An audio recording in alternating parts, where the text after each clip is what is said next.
আজ অসাধারণ খেললো ভারত। ওরা সত্যিই জানে তৃতীয় দিনে কিভাবে খেলতে হয়। দৌড়ে ওরা এগিয়ে গিয়েছে। নিশ্চিতভাবে এই test O series Joy favourite.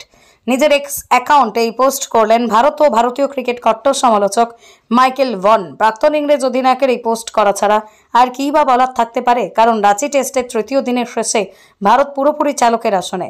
Rohit Sharma and co এর দরকার আর মাত্র 152 রান। রান হয়েছে, হাতে রয়েছে 10 উইকেট এবং পুরো 2টি দিন। ব্রিটিশ ধরে রাস্তায় হাঁটছে ভারত। রাঁচিতে সিরিজ জয়ের গন্ধ পাচ্ছেন রোহিতরা।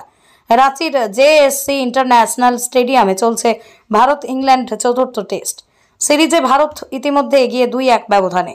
সব ঠিক থাকলে ভারত রাঁচি টেস্ট ও সিরিজ জেতা শুধু সময়ের অপেক্ষা। জরুট সেঞ্চুরিতে ব্রিটিশদের প্রথম ইনিংসে করা 353 রানের জবাবে ভারতের প্রথম ইনিংস শেষ হয়ে গিয়েছিল 307 রানে।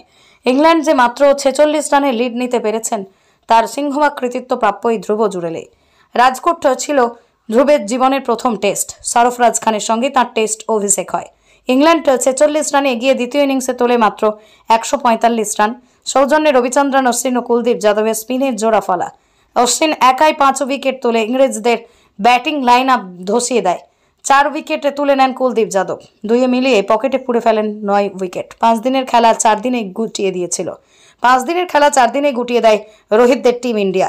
আগামী 7ই মার্চ থেকে ধর্মশালায় শুরু হবে পঞ্চম তথা শেষ টেস্ট।